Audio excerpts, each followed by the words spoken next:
Rightio. Hopefully Twitch doesn't take too long. Usually it doesn't, but you never know. Today just might be that sort of day. I believe it's loading onto the channel now as I speak. There it is there. So the stream's up, chat's up. Audio is working as it should. Hello Twitch Ed, how are you doing? But everything is working as it should. Absolutely fantastic. Hello everyone and welcome to round 5 of the AM1 Championship here on Contest of Speed. I'm Lane Everingham, your commentator for this event, and this time we are racing at Autodromo Internacional do Algarve for the Portuguese Grand Prix. This 2.89 mile, 15 turn circuit is located near the city of Portimão on the south coast of Portugal. It's a demanding racetrack that has the very unique characteristic of having some of the most ferocious elevation change on any racetrack on the calendar.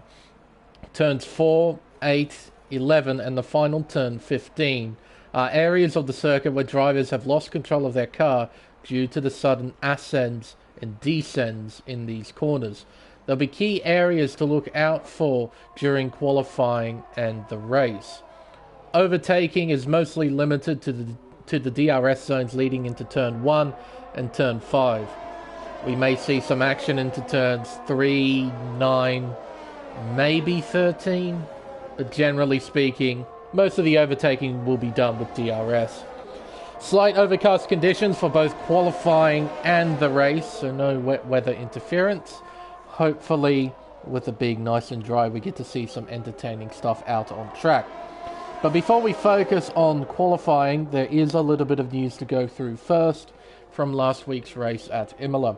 There was one incident report involving Elliott, Andy Wu and No Cap, and I believe it's the incident that occurred at turn 1, or actually no, turn 2 at Tamburello.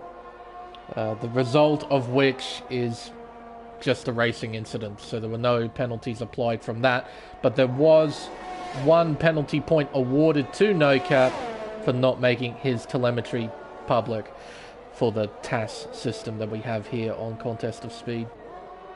After 4 rounds, we've had 4 different winners. We've had Andy Wu, Nicholas Latifi, Rick Dalton and Cameron, all of which winning races over the course of this season so far. Of those 4, Andy Wu is leading the championship on 49 points, followed by Nicholas Latifi on 46. Elliott is third on 34, then Bursey on 31. JD, his teammate, is next on 29, and completing the top 10 we have Mitch Burns, Cameron, Rick Dalton, Barmer and Elite Game Boy. And I think I accidentally said Latifi won a race. He hasn't. He's just been extremely consistent. Barmer won last week. Yeah, a bit of a brain fade there. In the constructors' standings, Red Bull are leading on 71 points, followed by Alfa Romeo on 68, then McLaren on 61. Aston Martin are next on 55, followed by Williams on 43. And it's a bit of a gap to Alpine, who are P6 on 29. Haas are next, followed by AlphaTauri, Ferrari and Mercedes at the bottom of the order. As No Cap jumps up to pole position, or provisional pole position, there is one final bit of news to go through, and that is a rule change that was announced a few days ago, involving Rule 2.3.4 of the Contest of Speed Racing Regulation. And the rule quotes, while in the safety car queue, do not drive dangerously by weaving excessively or suddenly slowing down in front of someone. Keep a safe distance to the car ahead without creating an unnaturally big gap in the queue. Driving alongside another driver is not permitted until you have crossed the start-finish line to begin the first lap after the safety car returns to the pit lane. Each infringement without the mitigating circumstance of a car in front driving in a dangerous manner will result in a 5-second time penalty being applied. So basically, this new rule is trying to prevent any incidents when we have a safety car period, and also a bit like the real life rule that was introduced recently with Max Verstappen's antics. There's no more overlap allowed between any of the cars on the grid. That's pretty much it in terms of news. We can now focus fully on qualifying. Hello, KD, in the chat as well, and hello to everyone else watching along. Qualifying hopefully should be fairly interesting. It's not a particularly long track, as I mentioned earlier. It's only 2.89 miles, 15 corners you have to try and negotiate. So it's a fairly quick, compact lap, so I imagine qualifying is quite close. I imagine the race will be a bit interesting as well. Simple strategy for tonight, soft medium or medium soft.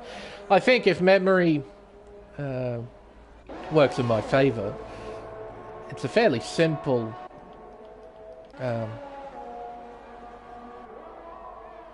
oh goodness, I can't remember how many laps you have to do on the soft tyre. But I think the medium tyre is a better race tyre, if memory serves me right. We've got a few drivers on flying laps as I speak. P-Dog Payton and Rick Dalton, who was just invalidated. He might be ducking back into pit lane. I wouldn't be surprised as well if everyone just purely qualified on the soft tyre towards the end. Those outside the top 10 might gamble on starting on the medium compound tyre, but those inside the 10 will, yeah, they'll all be on the soft tyre. Yeah, no, we've got a pretty full grid for tonight, KD, and it seems that we have both Aston Martins here, so yeah, your services aren't needed. So, speaking of which, man who's currently in second, I'm gonna have an interesting time saying your name. Huayamave is what I'm going to guess is how you pronounce that. We also got another driver, Ooga Booga _ Formula 1. That is an amazing name. Almost as good as Baba Booey, but I think Baba Booey beats Ooga Booga. But I like it. Very nice sounding name. As Dalton's invalidated his second flying lap, he's not having a great time with track limits at the moment. Andy Wu on an out lap, same with Mitch and Ooga Booga. Let's see if I can't find someone who's about to begin a flying lap. Give you a proper tour of this racetrack. Payton's making his way up towards turn 6. Barman's just behind, making his way out of the tight hairpin of turn 5. Currently P3 with a 17.3. It's pretty close at the top, I have to say. Express here has invalidated his flying lap. He's currently P6. It appears Ooga Booga is about to start a flying lap. He's making his way out of the final corner, turn 15. We'll utilise his services and give you a guided tour of this racetrack. Heading down the main straightaway towards turn 1, probably the best overtaking spot on the circuit. Hard on the brakes, bringing it down to 5th gear, clipping the apex nicely. Around turn 2, into the tight hairpin of turn 3, where we might see some action, particularly on the first lap. Around turn 4, you have to be very careful here on the exit. You don't want to put the power down too early, otherwise you'll lose the back end and put it into the wall. Around the hairpin of turn 5, clipping the apex very nicely there. Exiting in 4th gear, trying to find as much traction as they possibly can at the exit of the hairpin. Around turn 7 and then turn 8. This is quite the notorious corner. The car just does not want to cooperate at turn 8 at all. It's a very, very tricky corner. Around turn 9 into 10 and 11. You have to be careful at the exit of 11. You can see it dips rather suddenly. The car can step out of your control rather easily thanks to that drop. Around the hairpin of turn 13.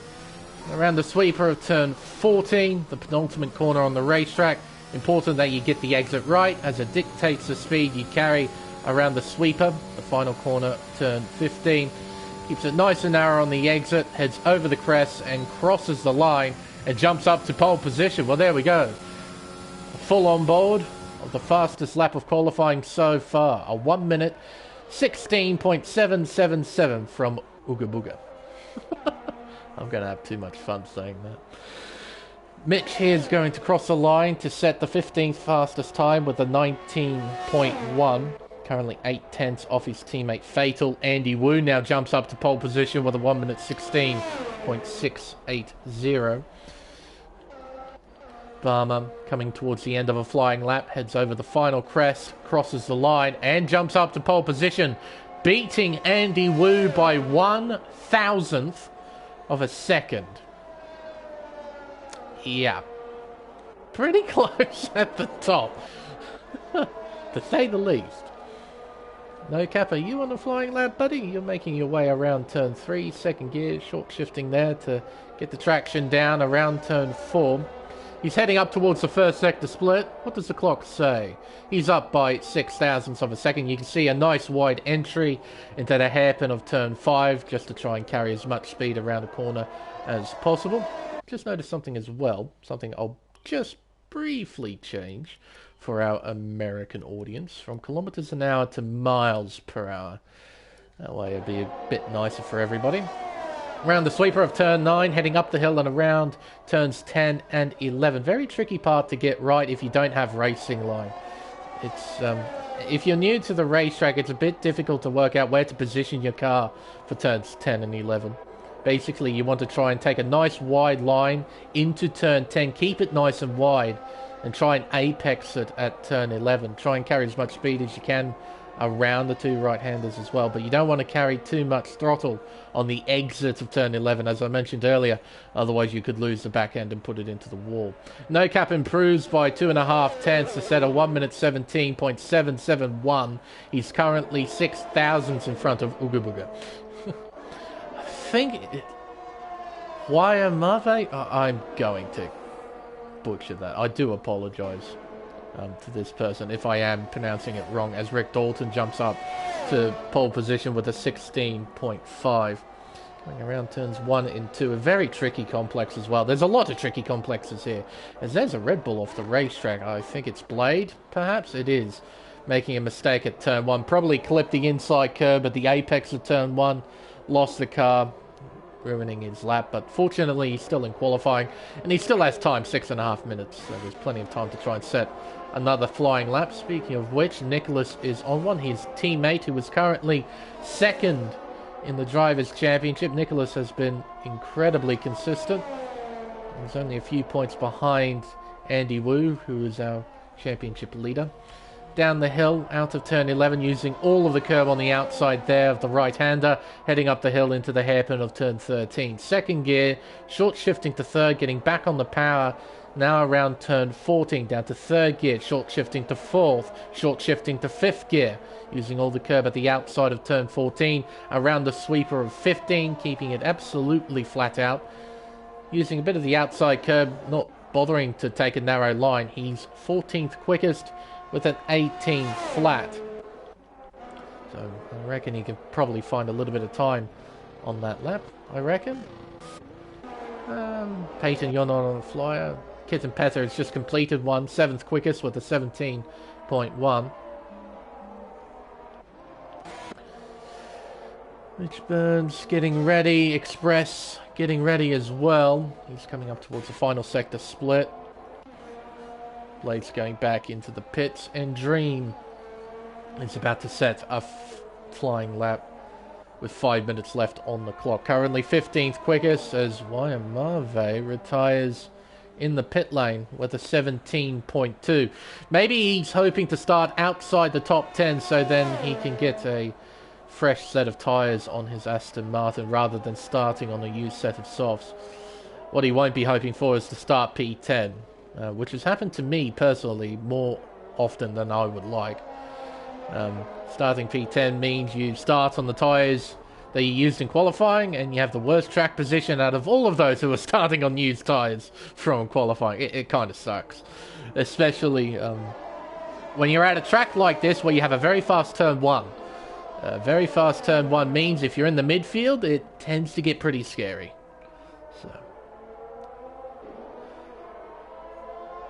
Coming around turn 9 now, heading up the hill and around turns 10 and 11. Nice and steady there from Dream, using all of the racetrack he needs. He's down on his personal best spot, though, by 1/10 of a second. See if he can find any time in this final sector.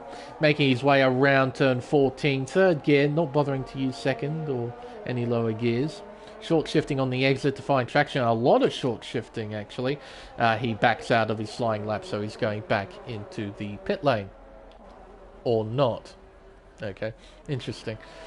Bursey's come to a stop, trying to let cars that are on a flying lap out of the way. Oh my goodness. How did you end up here, Express? doing a bit of lawn mowing in a place that I haven't seen too many people do lawn mowing. It doesn't appear to be on a flying lap. Mitch Burns is making his way out of turn 14. You can see a bit that little wiggle there at the exit of turn 14 as he's trying to put the power down. There's Express, whose tyres are all out of whack, thanks to him going onto the grass. So he spun out at turn 15. Fortunately, he didn't impede Mitch on his flying lap. Ooga Booga seems to have invalidated his flying lap, so he'll do another preparation lap, I suppose, with just under 3 minutes left in qualifying. Barmer sets off on what could be his final flying lap with just over 2.5 minutes left on the clock. Round turns 1 and 2, entering turn 3. Brings it down to second gear, short shifting to third, just to keep the traction down onto the road. He lost traction there at turn 4. Big old wiggle, and he's invalidated his lap, so he'll probably back off, do a prep lap, then set off on another flying lap. He has enough time to do so. Andy Wu getting ready, No Cap getting ready. Ooga Booga getting ready to set another flying lap. Mitch Burns has invalidated this flying lap. Kevin Pettick trying to get out of the way of cars on flying laps. Appears to be a Alfa Romeo, and it is. Bursey, he's up by 1/10.5 in the first sector. He's currently 13th with an 18 flat. Payton coming to a stop. Well, I think he's made it out of the pit lane area, so I don't think he'll get disqualified for blocking the pit lane entry, but you do have to be careful when you come to a stop like that. Ooga Booga's up by 1/10 of a second in the first sector. With that sort of improvement, he could challenge P2. That's how close it is at the top of the table. Making his way around turn 6 towards 7 and 8. Brings it down to 6th gear for 7th and down to 3rd gear for turn 8. Short shifting to 5th on the exit to try and find the traction. Over the crest, down the hill, around turn 9, then up the hill again around turns 10 and 11. Down to 4th gear. Clips the apex nicely, uses all the curve on the exit, and it is purple to the middle sector, improving by 2/10. Around turn 13, heading towards the penultimate corner of 14. Brings it down to 3rd gear. Short shifts to 5th on the exit. Game Boy has retired in the pit lane, I believe. We have a Red Bull around at turn 8 as well. Exiting the final corner, heading down the main straightaway. Ooga Booga will cross the line to jump up to pole position with a 1 minute 16.421. Dalton's up in the first sector by 0.02 of a second. In the middle sector, he's up by 1/10.5. Barmer, meanwhile, is up by just over 1/10 to the middle sector. Dalton makes his way around the penultimate turn, turn 14. Short shifting to 4, 5th gear. Uses all the curve on the outside of turn 14. Around the final corner of 15, using all that inside curve there at the apex of 15. Opens DRS, crosses the line, and takes pole position back with a 16.2. And Barmer ducks back into pit lane, so the best he can hope for is P3. Andy, his qualifying's done. The timer has just ticked to 0, so the best he can hope for is P4. No Cap has just started his final flying lap, currently P5 with a 16.7. Payton is up to the first sector by 16 thousandths. Meanwhile, Kitten Petter, he's ducking back to pit lane as well. Same with Bursey, who was P9. Elliott, his qualifying's done. He's invalidated this flying lap, so the best he can hope for is P12. Payton's purple apparently to the middle sector, improving by 1/10.5. He needs to find 7/10. Oh, dearie me! Express spun right in front of Payton, impeding his flying lap. I don't think the Alpine driver will be improving. No Cap's up by 72 thousandths of a second to the first sector. He's making his way around turns 10 and 11. Coming up to the middle sector split, he's up by only 32 thousandths. Payton P5 with a 16.750. Can No Cap beat that time? I think he will, so long as he keeps the car straight in this final sector. Uses a healthy amount of curb at the exit of 14, around the final corner of 15, keeping it absolutely flat out. A nice narrow exit over the crest, up towards the line, and it's P3 for No Cap with a 1 minute 16.642. Beating Barmer's time by, what's that? 37 thousandths of a second, and it's still 1/1000th of a second between Barmer and Andy Wu. It's pretty close. Really good to see. Dalton very much on pole position, beating Ooga Booga's time by almost 2/10.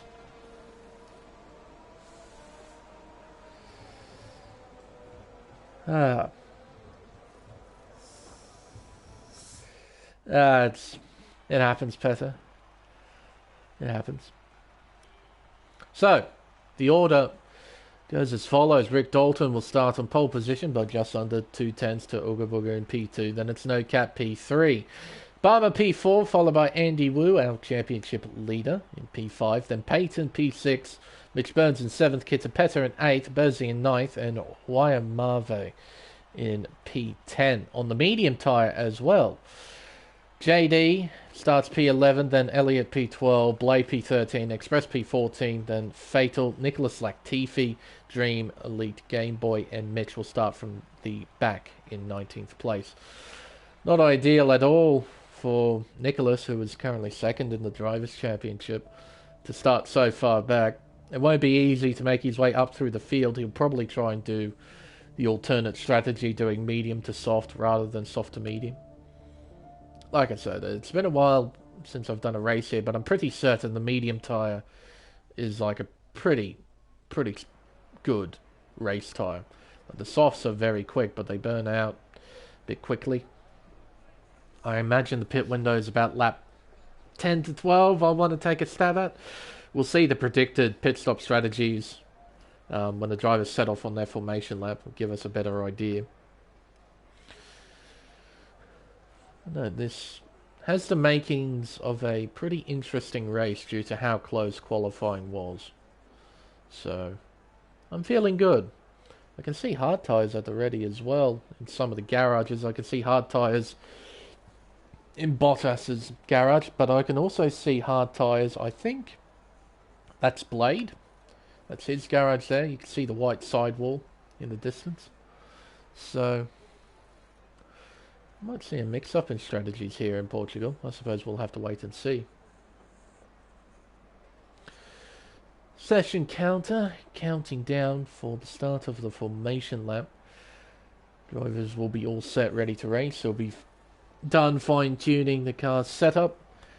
They'll be done fine-tuning the amount of fuel they need in the car.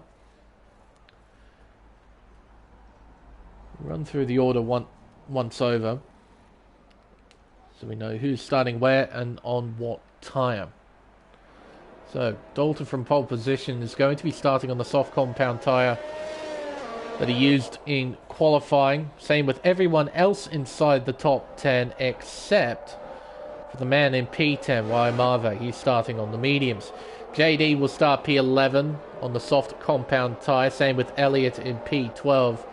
Behind them we have Blade starting on the medium compound tyre. Fresh medium compound tyre. P13. Express P14 on the softs. Fatal P15 is the only driver starting on the hard compound tyre. And everyone else behind, Nicholas Latifi, Dream, Elite Game Boy and Mitch, they're all starting on the medium. So we've got 6 cars on the mediums, 1 car on the hard tyre. That means 12 cars on the softs. Not really surprised at all that these guys starting towards the back of the field are starting on the medium compound tyre. It gives you a great deal of flexibility. If there's an early safety car, you can pit onto the hard tyre and go to the end, or you can try and stretch the medium compound tyre out so you can put on the soft tyre and go to the end then. So, you can't take control of your car, Dalton. Oh, I see, you got a red X above your name. So you got the AI doing your work. Interesting. Did you drop out of qualifying? Out of curiosity, Dalton. Is that what happened? That's very strange. Well, hopefully you're able to take control of your car for the start of the race. Otherwise, your AI is going to be a sitting duck compared to everyone else. Oh dear. Now back to none. We'll bring the interval back up. So the leaders are lining up back into their respective spots, but Dalton's got a bit of a question mark above his head, or rather a red X to be more accurate. There's a predicted tyre stop strategy. Really soft hards. I always thought it was soft mediums here. There you go. Just waiting on Mitch to line up into his grid slot, and then we can get this race underway. 19-car field, really good to see, really healthy size field. We've got 33 laps in front of us here tonight. We got 10 red lights, and we are underway here in Portugal. It's a very nice start from Ugabuga. Not a great start for No Cap, though. He plummets down the order, down to 10th place from that shocking start. Dalton, Ugabuga side by side through turn 2, heading towards turn 3. Ugabuga has the inside line. Dalton doesn't give him too much room, but just enough so they both get through. Around turn 4, Ugabuga looking around the outside, heading towards the hairpin. Elliott has left the session. Oh dear, he's down in 19th place. He's had a moment through the opening few corners. Dalton leads from Ugabuga. Then it's Barmer in P3, followed by Andy Wu and Kitten Petter. Great start from the Ferrari duo. Peyton P6, then it's Mitch Burns and Wayamave. Horrid start for No Cap. We saw briefly the Williams went off to the left-hand side of the racetrack onto the grass. He's still inside the top 10, but he's got a lot of work to do to get back to where he once was. Around turns 10 and 11, very wide there. Burzy, can he get by the Israeli driver? The answer is no. Stays behind in P10, Express P11. Then Nicholas Latifi, really nice start from Nicholas. Starting from P16 up to P12, I believe.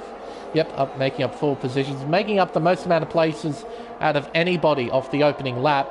Express up 3, Waimave up 2. Kitten Petter up 3. Really nice start, as I mentioned earlier, from the Ferrari duo. Both cars inside the top 5. Fairly tight here towards the front. It's Dalton still leading from Ugabuga, but it's only 3/10 between these two. Barmer's right there as well, ready to try and pounce on any opportunity given to him. Down towards the hairpin of turn 5.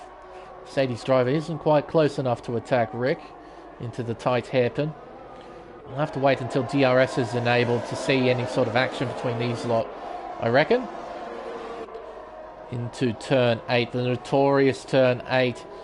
Very little traction there, as Barmer demonstrated perfectly. His car completely sideways at the exit of turn 8. Fortunately, he didn't completely lose control, and he's still in 3rd place. We've got a leading train of 6 cars at the moment. Dalton, Ugabuga, Barmer, Andy Wu, Kitten Petter and Peyton. That's the top 6. Then it's Mitch Burns in P7, but he's 1.5 seconds behind. He needs to get within 1 second as soon as possible, because as soon as DRS is enabled, which is going to be in about 3 seconds, Mitch Burns isn't going to be catching up to the top 6. Barmer sets the fastest lap of the race so far, 1 minute 19.452. He's got his teammate right behind him, P8, followed by No Cap, Burzy and JD, the 2 Alfa Romeos. That's Nicholas Latifi in P12. Go up towards the front here, because Ugabuga is going to have some DRS. Oh, but I don't think he'll be able to take full advantage of it. That big old wiggle at turn 4 cost him a fair bit of ground to Dalton, so he can't attack the Williams driver here at the hairpin of turn 5. Wayamave still stuck behind Mitch Burns. No Cap, P9, Express, Blade, Game Boy, Fatal are having a battle here, making their way around turn 6. Fatal has the inside line here, so he should keep P15. Blade right behind Express, unable to find a way by at this moment. Yeah. Got a train of cars here battling for P13. Then we got Nicholas, who is losing ground to those in front. He's 1.2 seconds behind JD. Then you got this train of cars. Oh, as Wayamave makes a mistake. Burzy goes down the inside to take P9 away from the Aston Martin driver. So we got a train being led by Mitch Burns here for P7. Then we got the leading train. We might have a change for the lead here. No. Ugabuga doesn't go for the move at turn 1. He stays behind the Williams driver. Oh. Bit of gamesmanship going on here. Coming out to turn 4. We've got the hairpin of turn 5. Will the Mercedes driver go for it? Down the inside into the hairpin. They're side by side on the exit. Dalton's trying to hang around the outside. A big old wiggle there from Ooga Booga. My goodness. Used all of the racetrack to try and find some traction there at the exit of the hairpin. Unfortunately, he didn't put it into the wall. But even with the loss of traction at the exit of that hairpin, he still keeps the lead. Fatal, a 3-second time penalty for multiple warnings down in P15. You're seeing quite a few of those, I imagine, over the course of this race. There are quite a few areas here where you can quite easily get warnings. Around the sweeper of turn 14. Oh, look at the big old wheel there. My goodness. Using all of the power at the exit of turn 14. Dalton, though, will have DRS and he will close the gap to Mercedes driver in front. 3/10, 2.5 tenths, 2 tenths, 1 tenth, half a tenth. He's now in front. Dalton takes back the lead at the beginning of lap 5. Into the hairpin of turn 3. Can Ooga Booga fight back? No Cap has overtaken Mitch Burns for P7. He's got a tremendous amount of work to do to catch up to Peyton. Doesn't go for the move. He stays behind the Williams driver here at the hairpin of turn 5. And there's Varma sitting in P3, looking rather comfortable. Same with the two Ferraris of Andy Wu and Kitten Petter. And Peyton stuck at the back of the train, really unable to do anything other than just follow the 5 cars in front. And we got No Cap, P7, followed by the 2 Aston Martins, then the 2 Alfa Romeos. Heading up and over the crest and down the hill towards turn 9. Nicholas Latifi is right on the back of this train as well in P12. So we got 6 cars here in a train for this midfield battle. Around turn 12, heading around the hairpin of turn 13. See Bursey's right on the back of Waiamave. And around the sweeper of turn 14. Well, we might see some teammate battling here around the final sweeper of turn 15. We might see a change for the lead as well as Ooga Booga looking down the inside into turn 1 retakes the lead on the beginning of lap 6. The 2 Aston Martins are changing places as well. So Mitch Burns down to P9, his teammate Waiamave into 8th. Bursey looking down the inside into turn 3, an opportunistic move. But there was a gap, but unfortunately for him, he was unable to get by. But he's right on the back of the Aston Martin, heading towards the hairpin of turn 5. JD looking down the inside of his teammate, sensing an opportunity. The 2 Alfa Romeos are side by side on the exit, but Bursey gets better drive. Oh, that's almost a collision between JD and Nicholas there. JD swooped across Nicholas's nose, entering turn 6. Fortunately, there wasn't a collision, but from that camera angle, it looked very close. Yellow flags are about because Express is off the racetrack. That's at turn 8. Rejoins safely. He's got a lot of ground to try and make up now. Ooga Booga leading the way. 8 tenths between the top 2. Unfortunately for the Mercedes driver, it's not a big enough gap, so then Dalton doesn't have DRS. He will close the gap. Look at that. 7 tenths now. Closing in on 6.5 tenths, 6 tenths, 5.5, 5 tenths. So he gains 3 tenths just with DRS alone. That's how powerful it is. And he wasn't getting a proper slipstream from Ooga Booga either. That's just DRS doing its thing. That's how powerful it is. Down towards turn 5. This is probably the worst camera angle here at Portimao, because the leaderboard covers up the racetrack. Excuse me, the leaderboard covers up the racetrack. So, yeah. Bit of a silly camera angle. You always have to turn off the leaderboard so you can see what's going on between the drivers on track. JD and Bursey change places, so JD's into 10th, Bursey down to 11th. See if JD has any luck trying to get by the 2 Aston Martins. Nicholas looking a bit racy as well on those medium compound tyres. They'll be getting progressively better and better and better compared to the soft compound tyre. The soft runners are getting pretty close to their pit window, actually, to either pit onto the hard tyre or onto a set of mediums. It'll be interesting to see what the drivers do in terms of strategy. Seems that Ooga Booga's got the pace to maintain the lead. He gets a pretty healthy sized gap leading onto the main straightaway to Dalton. But he doesn't pull far enough away, so then Dalton doesn't have DRS. So I'd say Ooga Booga's got the measure over Rick, but only just. So, and you can see as well, just briefly then, the flashing red light at the back of the Mercedes, so Ooga Booga's using a fair bit of battery to keep that lead. Oh, a bit of shenanigans going on here as JD's trying to look down the inside of Mitch Burns here at turn 5. Can he get the drive on the exit? The answer is yes, but Burns maintains P9. Round turn 8, heading up and over the crest with the back end stepping out. See Mitch, he's losing a fair bit of time to his teammate now. While Marve's latched onto the back of No Cap, forming a mini train between these two. The Dalton's 6/10ths behind, couple tenths closer compared to where he was last lap here at the final corner. So be right on Ooga Booga's gearbox as he enters turn 1, I reckon. You can see the flashing red light, so he's not using any battery. Ooga Booga, he can't afford to. Yeah, the gap's only 3/10ths now between the two. Heading around the hairpin of turn 3, then around turn 4, heading down the back straight away towards the hairpin of 5. Dalton isn't close enough. JD is close enough though. Oh, dearie me, collision between a few drivers, I think. Bursey's got damage, a collision there between Nicholas and Bursey at the exit of turn 3. So a bit of shenanigans going on between this group of cars. Around the hairpin of turn 5, Burns looking around the outside of JD. Both cars get pretty good traction at the exit of the hairpin. They're side by side heading towards turn 7. Oh, and Burns gets in front. JD spins. A collision. Oh, and another collision. The teammates collide at turn 8. Bursey is out of the race and JD has a 5-second time penalty. Oh dear. We have a safety car, and this plays perfectly into the soft runner's hands because this is right at their pit window. Lap 9. They can pit and go to the end now.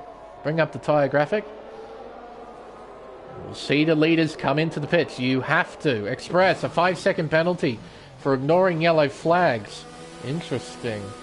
Maybe he overtook JD and the game's just given him a 5-second pen. Medium tyres for Ooga Booga. What about Barmer? A defending champion, he moves on to medium tyres. Drive-through penalty for Dream for speeding under safety car. Bit of a double stack here for Ferrari, but Petter doesn't lose too much time. But he does lose a place to P-Dog Payton. Someone stays out, and that's fatal. He now moves into P3. Interesting call to stay out. I mean, he could afford to pit onto the medium tyres and go to the end if he really wanted to. Waiamave, he was on the medium tyre, he's now on the hard tyre. You have to take advantage of this safety car coming out. You can't afford to be a pit stop behind everybody. Nicholas is pitted onto a set of soft tyres. What he will be doing is one lap on the softs. He'll probably move back onto the medium tyre. That's something that Waiamave can do if he wants to, but he will lose track position as a result. So that's something he has to try and debate with himself. See what is the better option. Does he pit to move back onto a more optimal tyre, like the medium compound tyre? Or do you stay out, keep the track position, but you're on the hard tyre, which I think isn't particularly amazing. Now, is this the AI of Elliott? Actually, there's one really easy way to find out. That looks like an AI throttle input. You get a better idea here of the hairpin. Yeah, that's it. Look at that. That's the AI. That's AI telemetry right there, folks. That's great. Throttle brake, throttle brake, throttle brake, throttle brake. That's awesome. That's the AI's traction control. Rightio, so our first bit of really big drama here at Portugal. Bursey's our first retirement, and it's thanks to a massive collision between him and his teammate. I imagine Mr. Frederick Vasseur won't be too impressed about it. I think Marvo's going into the pits. Same with Nicholas Latifi and Elite Game Boys. So, oh, we got another driver in. Who's that? That's Blade, the other Red Bull driver. So, yeah, drivers taking the opportunity. Oh, front wing change, actually. Oh. Okay, I thought this was more strategic. No, no, no. He got front wing damage. So he had to come in. So, did he collide someone? He must have collided with someone during the safety car period, because I think it was pretty okay before the safety car came out. So he had to pit. He's now down in 17th. Got Nicholas in 15th and Game Boy. Then Blade in P18. Got a bit of catching up to do, but it shouldn't take too long. So the only drivers who have stayed out are the AI that is controlling the McLaren here of Elliott and Fatal. Can't help but think that that isn't really the right decision, considering that everyone else is boxed now. I mean, you're just turning yourself into a mobile chicane at this point. You're on 10 lap old hards compared to everyone else around you on fresh mediums. You're well and truly going to be a sitting duck. Safety car in this lap.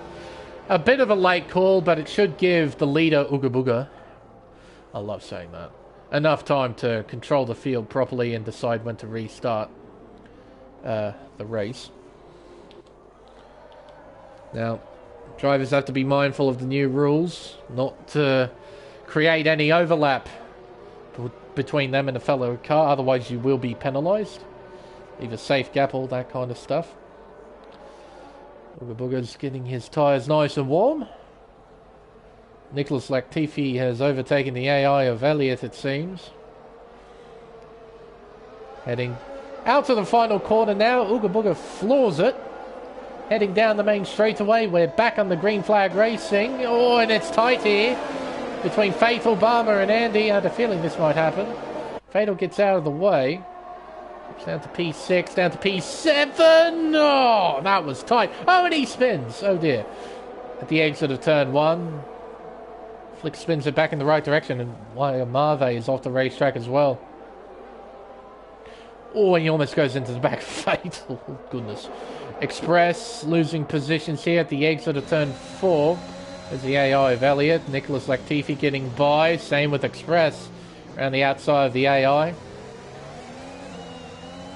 Nice and simple move there. Latifi trying to find a way by Dream, heading towards turn 8. Not close enough to make anything happen here. Into the right-hander. Heading up and over the crest. Down the hill towards turn 9. Still working all over the back of the AlphaTauri. Still unable to find a way by. Meanwhile, at the front, we still have Ooga Booga leading the way. Dalton in second, but the gap is almost 1 second between the top two. Dalton needs to drive pretty hard here to keep within that 1 second range. Can't let the Mercedes drive away from him. Barmer's right behind him, P3, followed by Andy Wu. Barmer sets the fastest lap. The AI of Elliott drops down to P16. As Dream goes into the pit lane. So he more than likely got front wing damage from the restart. Probably somewhere here at turns 3 and 4, I imagine. That's where the yellow flags were brought out. Bit of a gap between Barmer and Andy as well. The gap hovering at almost exactly 1 second, and that is JD. Oh, if this day couldn't get any worse for the Alfa Romeo crew. JD plummets down the order to P16. Make that P17 now. Got a lot of catching up to do. But that's the nature of this circuit. There's a lot of traction zones that don't offer a lot of traction. These fellas are going through the most notorious of which, turn 8. All three of them get through pretty unscathed. Mitch Burns is the only other driver who isn't on the medium compound tyre. He's on the hard tyre. He elected to stay out, not make a second pit stop. He kept the track position. He's in P9 and he's holding P9 at the moment. Petter, 6/10 behind Peyton. We might see a battle between these two in a few moments' time.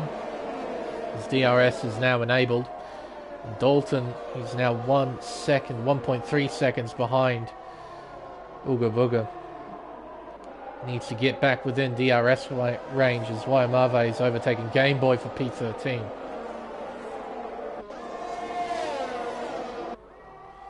Into the hairpin of turn 5. Barman not really close enough to do anything. Same with this lot here in Ps 4, 5 and 6. Nicholas Latifi is overtaking Mitch at the hairpin of turn 5. Mitch now down to P10. Bit of battling going on back here as well with Blade, Wayamave and Elite Game Boy. There's a pretty big gap back to Fatal and P15. Nicholas Latifi, a 3-second time penalty, multiple warnings. Seems he got that the exit of turn 8. That'll be my guess. Yellow flags about, that's Fatal. Oh dear. Lost the back end, more than likely. Did a bit of lawn mowing. He's back on the racetrack. He does need to be very careful. Those tyres won't be feeling too good. That 15 now of 33. We're closing in on the halfway mark. Ooga Booga still leads. The gap hovering still at about 1.3, 1.2 seconds. So the top two pretty even. Barmer's close, but not really close enough to try and challenge Dalton at this point. Express has overtaken Mitch. That is for P10. Heading down the back straightaway now with DRS wide open. Nicholas Latifi, I think, has brought out yellow flags. I think, no. Yes, it is Latifi. I was looking at Blade. I was looking at the wrong Red Bull. He's got front wing damage as well, so I reckon he might have collided with somebody at turn...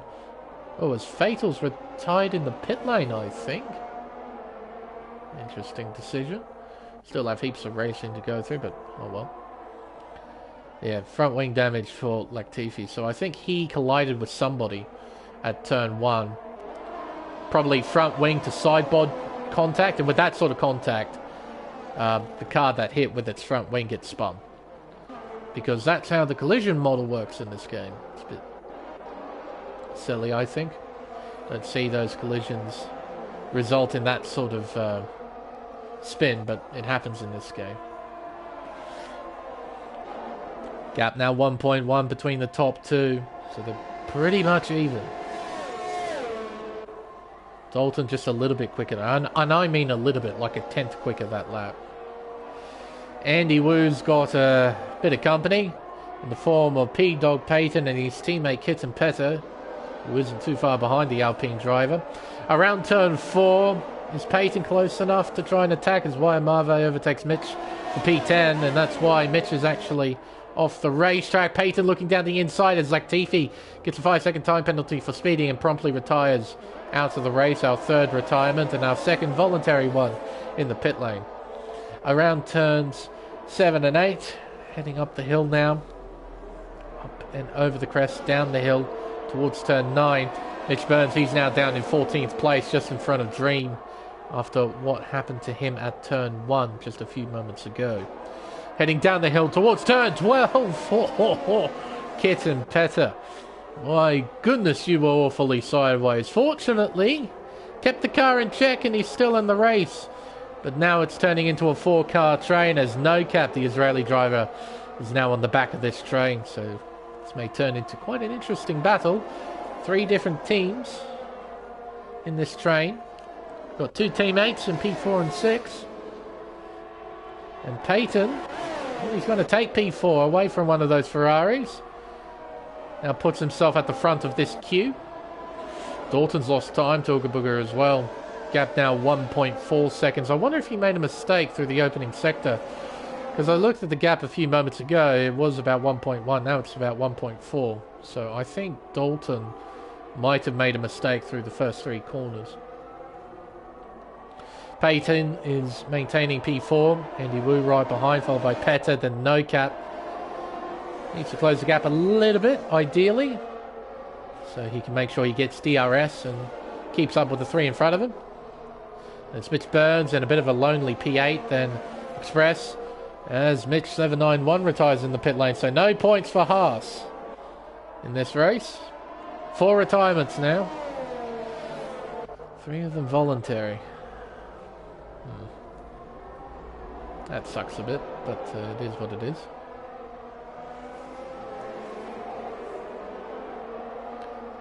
Heading around the final corner, turn 15. Andy's close enough to try and attack into turn 1 here. We're right on board.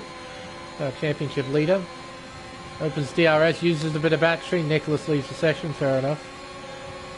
He's run out of battery now, and he's not close enough to attack into turn 1. Oh, dearie me, but he lost the back end at the apex of turn 1. Fortunately, though, he kept control of his car just enough so he didn't fly off the racetrack. That was incredible. I hadn't really seen something like that before. I thought he took turn 1 pretty well, and the back end just said, no, mate, you didn't. Fortunately, Andy managed to gather it back up. Maybe he clipped the yellow curb on the inside. I don't know, but yeah, that's an odd one. It's like there's a dip at the apex, and it unsettled the center of gravity of the car. Lost the back end. Yeah, that's an odd one. William Harvey on the back of Express, heading down the hill towards turn 12, then up the hill towards 13. It's not a bad overtaking spot, turn 13, if you can get the run out of 11 and 12 to try and attack into 13. But probably Yamura. Did you just cut all of turn 14 then? Deary me. How did you get a warning like that? Never seen that before. Oh, it's tight here at turn 1 between Andy Wu and P-Dog Payton through turn 2 towards turn 3. Payton's got the outside line for 3, which means he has the inside line for 4. Onto the back straightaway now. Andy, does he have DRS? Yes, he does. And he'll slingshot by Payton rather easily. The Alpine driver can't really fight on the outside here. He has to give in and take P5. Andy Wu back into 4th. Through turn 7, around turn 8. You have to be exceptionally careful here. All 4 drivers get through turn 8 unscathed. Heading around 10 into turn 11. Down the hill and around turn 12. None of these guys are really in a position to attack just yet. Though we might see a change in position between Andy Wu and Payton heading down the main straightaway. Although Payton's lost a couple of tenths through turn 13, and he's lost a few more tenths through turn 14.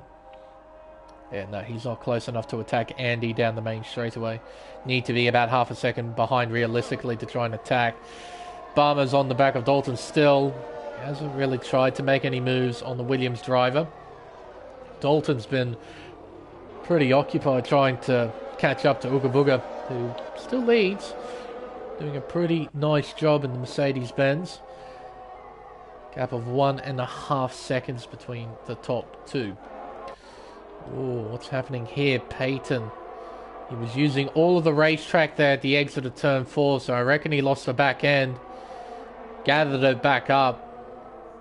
He managed to not lose any track position as a result. Mother still behind Express. So these two still scrapping it out. Express on top at the moment. The gap shrunk a little bit. 1.4 between the top 3. Oh, that's why.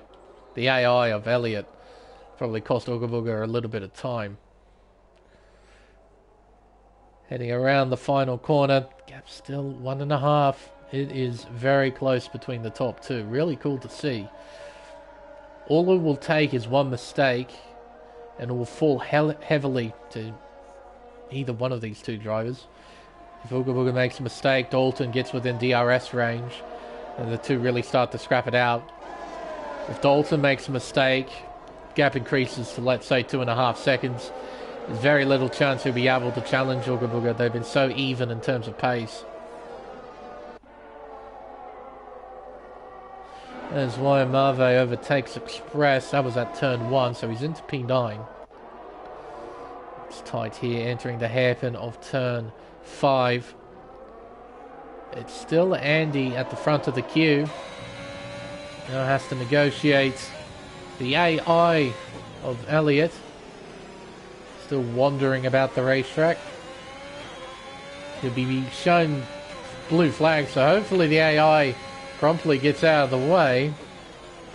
But knowing the AI, they don't really do that sort of thing, and it's cost Andy some time. They all get through, but Peyton's now right on the back of Andy Wu, heading around turn 13.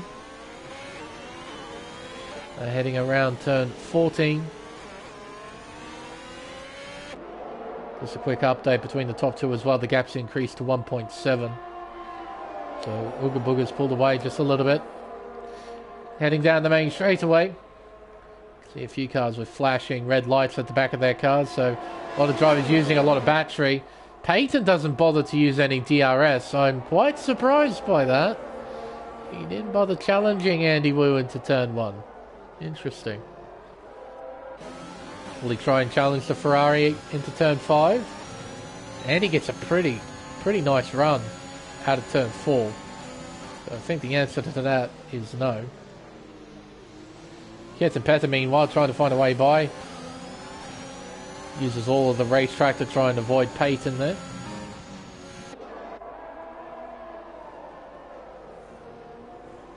Heading up and over the crest and down the hill. No Cap gets a 3-second time penalty. I think from the brief glimpse that I saw of him, he ran wide at turn 8. Got a track limits warning. He now has 3 seconds next to his name. Nice aerial shot here. Gives you a pretty nice idea of the geography of the racetrack. As I mentioned in the intro, it has some of the most ferocious elevation change on the racetrack. There are so many hills and dips and crests on this racetrack. It's very unique. It's very cool.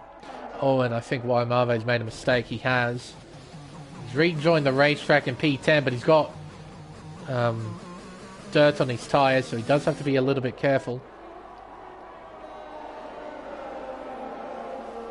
I can't really think of any other racetrack on the Formula 1 calendar that has this much elevation change. I mean, obviously there are tracks that rise higher and dip lower, but in terms of rapid succession of ascents and descents, yeah, there's nothing quite like Portimao. It is genuinely a roller coaster here. And that's cool. I like that. Not too fun to drive around though. That's why Marvo gets a 3-second time penalty.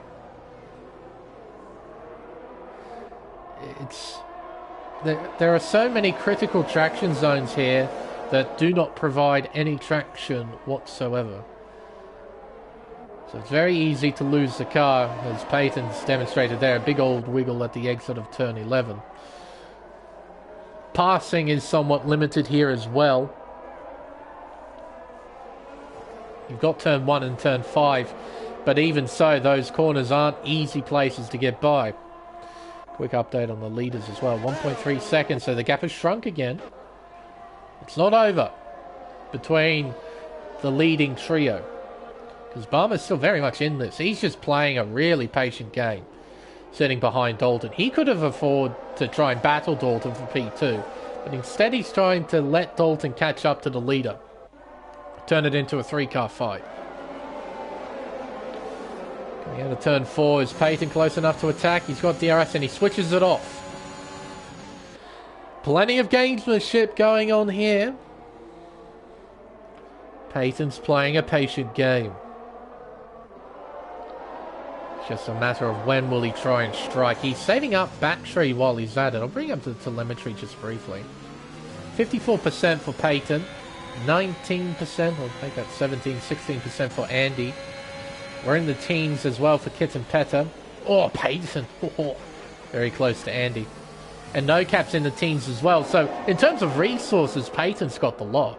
He's got way more battery compared to those around him.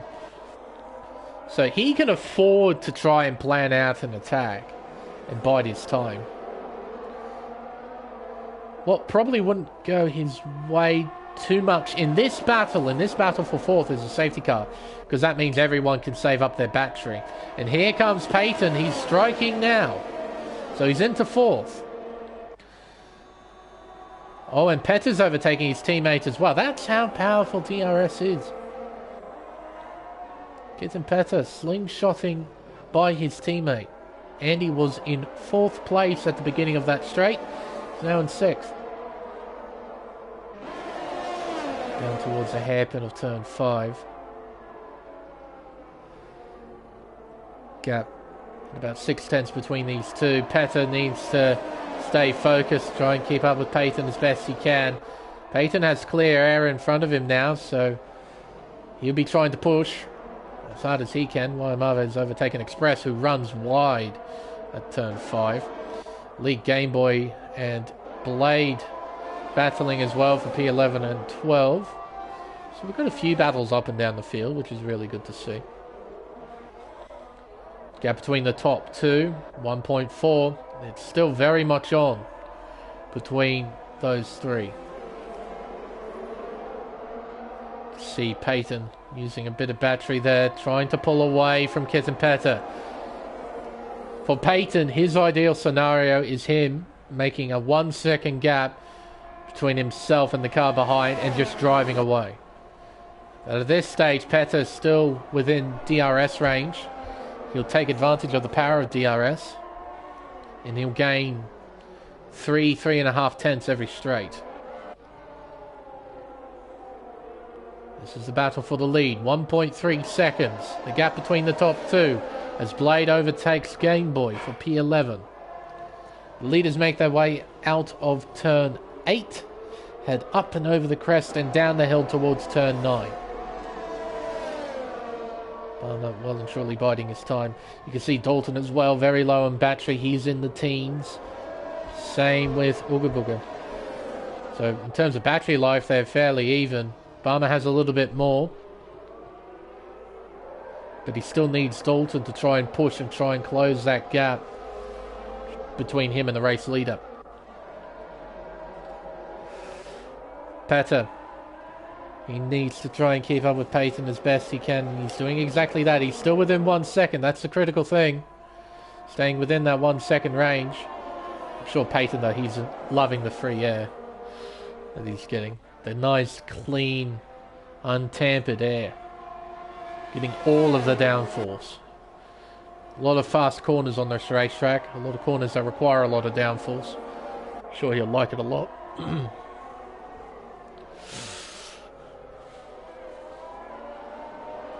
There's also one extra bit of news that I completely forgot about until now. Because I saw the sparks fly on the Alpine. I'm like, hey, it's porpoising. The F1 22 game, they're not calling it 2022, F1 22 has finally got some sort of announcement thing going. It's going to be announced in what? It's going to be 1 o'clock at night, my time. So that's 13 hours away. But no, we're finally getting something for F1 22.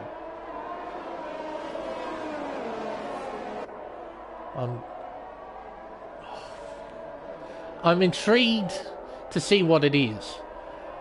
I'm still not looking forward to the next game, because it's been a common trend ever since I started League Racing back in 2019.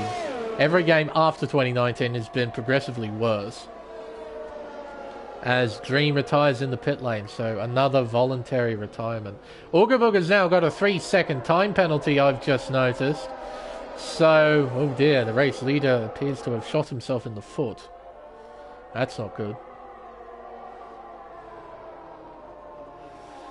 With that development, there's a good chance that our different winner streak will come to an end. I mentioned in the intro, over the first 4 races we've had 4 different race winners. This man is one of them, Andy Wu. He won at Azerbaijan, at the Baku City Circuit. This man won at Imola last week. Barmer, his first win of the season. First points of the season as well for Barmer. Long time waiting for Barmer.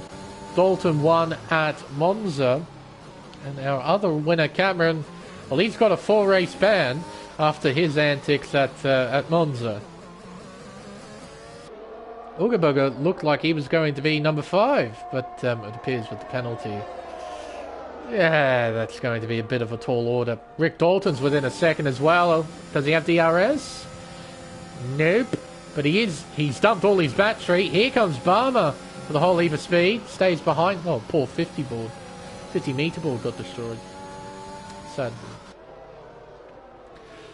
But yeah, it appears the penalty Booga Booga's got, it's taken the wind out of his sails. He's lost a fair bit of ground to Dalton and Barmer. So the battle for the lead, it doesn't really look like it's going to involve him with that penalty.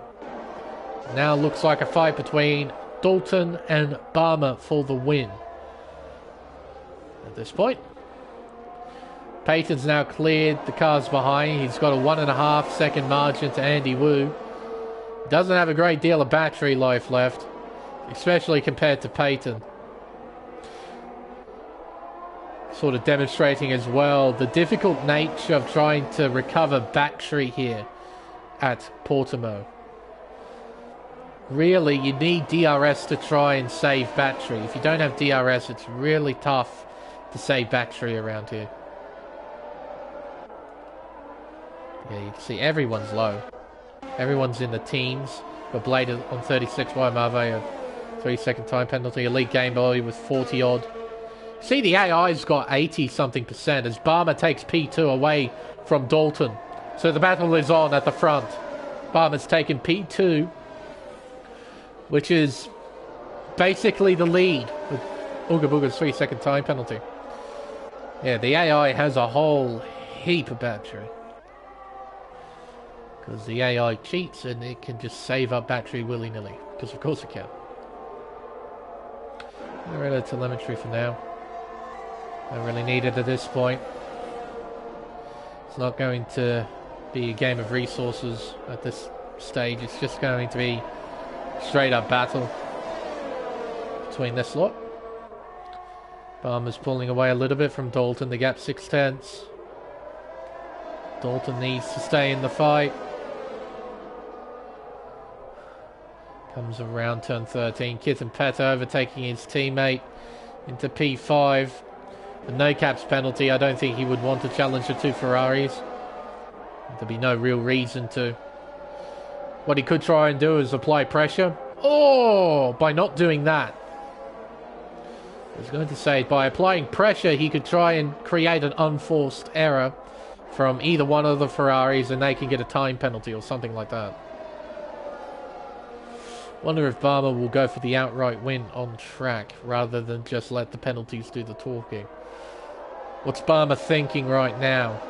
What's his mindset? He's got DRS and he's closing the gap, as he naturally would do with DRS. Elite Game Boy, 3-second time penalty, multiple warnings. That'll be his first penalty of the race. Few penalties being dished out, which isn't at all surprising. Quite a few areas where you can make a mistake, especially here at turn 8. Using too much of that outside curb will result in a warning. Around turn 10, then turn 11. And heading down the hill towards turn 12, the gap between the top two is 7/10. Oh, imagine if Ooga Booga didn't have that 3-second time penalty. This would be significantly more interesting. Like, don't get me wrong, this is pretty cool stuff because we still have a 2-car fight for the win. Now, well, that's the final nail in the coffin for Ooga Booga. Another 3-second time penalty. 2 laps to go here at Portimao. Down towards turn 1, the gap is 4/10. And Dalton, because Barmer has DRS, he isn't able to try and close the gap to Barmer. He's just sort of stuck in 3rd place, which will turn into 2nd. I think the 2 Ferraris are finished battling. No caps dropped away from Andy, so he's basically set to take 7th place. Have a quick glance at position change as well. Who will get driver of the day? And it appears it will go the way of Elite Game Boy. He's made up the most places out of anybody. He's made up 6 spots. Starting from P18. Looks like he's going to finish P12 at the end of this race. So he'll more than likely be given driver of the day. Maybe Express might. He's made up 4 places. He's currently inside the top 10. I say currently because he does have a 3-second time penalty, and the car behind Blade doesn't have any time penalties at all. Final lap here in Portugal. The gap is 4 tenths, and we got a spinning car. That's Elite Game Boy doing a bit of lawn mowing. Barmer, he's not going to go for the move here at turn 1. He stays behind the Mercedes-Benz. Around turn 3, bit of locking up going on into 3, but they get around just okay. Around turn 4, heading down towards turn 5 now for the final time for the race leaders. Neither one of these 3 cars are really in a position to do anything other than just drive. Really? Dalton, he's a bit stuck. He needs Barmer to make some sort of error to try and get by. Ooga Booga makes a bit of a mistake. Bit of a wiggle, but he keeps the car straight. That's the main thing. Around turn 10, then turn 11. Dalton's close, but he can't really do anything. His final opportunity is realistically at turn 14. And he's not close enough to really do anything into the penultimate turn. Heading towards the final quarter now. Ooga Booga makes his way around turn 15. It's been a fine drive from him, but time penalties will ultimately take him off the top spot. It'll be Barmer 22 who wins the Portuguese Grand Prix. Rick Dalton in second, followed by Ooga Booga. Class of their own, that top 3. They looked very, very classy out there today. Long way in front of everybody else, and Petter slows down. Almost creates a tied finish between the 2 Ferraris. Kind of mimicking Schumacher and Barrichello from, I think it was 02 US Grand Prix. No Cap P7, Mitch Burns in 8th, Wayamave in 9th, Blade P10. Express missing out on a point by 19 thousandths of a second. Very fine margins. Elite Game Boy will cross the line in P12, making up the most places out of anybody from starting 18th. And JD, what a poor race. This poor fellow. Not a great day for Alfa Romeo, to put it lightly.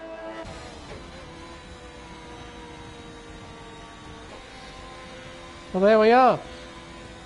The end to a decent race. And there you are, Elite Game Boy given driver of the day. Not really that surprising. Had up the most places out of anybody. Back-to-back wins for Barmer 22. First 3 rounds have been rather shocking for our defending Drivers' Champion. He's now moving back towards winning ways. Dalton in P2. And Ooga Booga, P3. What could have been without those time penalties. And all 3 of them have the same avatar face. Oh my goodness. Got triplets on the podium. All in Mercedes engine cars, no less. So the unofficial results for the Portuguese Grand Prix. Barmer 22 is victorious by 4 tenths of a second to Rick Dalton in P2. Ooga Booga, he crossed the line in first, finished third thanks to time penalties, but he does snag fastest lap, so he does take that extra point. Outside of the podium places, we have P-Dog Peyton, P4, followed by Kitten Petter and Andy Wu. Pretty tight finish between the 2 Ferraris. No Cap P7, then Mitch Burns, Wayamava. Again, sorry if I've been pronouncing that wrong the whole time. I'm guessing. At best. I hope I got as close as I can to how you're supposed to pronounce it. Blade completes the top 10. Outside the 10 we have Express, Elite Game Boy, JD, and our retirees. Dream, Mitch, Nicholas, Latifi, Fatal, Bursey. And I suppose we should count Elliott in there as well. He DC'd towards the start of the race. He was unable to rejoin for whatever reason. So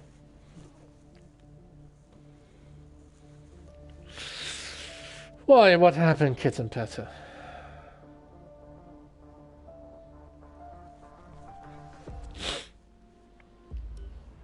Pretty tight finish between you and your teammate. Oh, dearie me.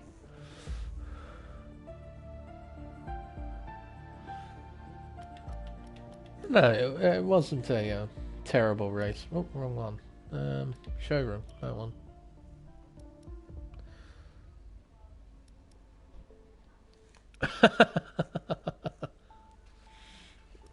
Really? Interesting. Well, I'm sorry for you, Petter. Hopefully with the points that you get from P6 helps with that. No, an interesting race. Definitely had some good moments throughout that one. Oh yes, Vermouth's predictions. I did have those. So in terms of the podium, he had Rick Dalton, Barmer, Nicholas / Andy. Well, he got 2 of those right. And in terms of DNS, he got Fatal, and I suppose Elliot, if you wish to include that, which I think we will. So yeah, not a bad day of predicting for Vermouth, that's for sure. No. Good race. Good race. But I think with it finally over, it's time for us to end the stream.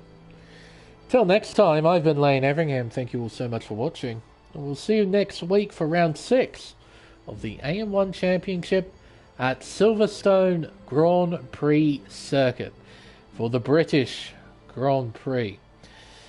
Hopefully, that will also be an interesting race. Silverstone is definitely one of the better racetracks we go to on the calendar. Look forward to seeing you all then, but until then, it's goodbye.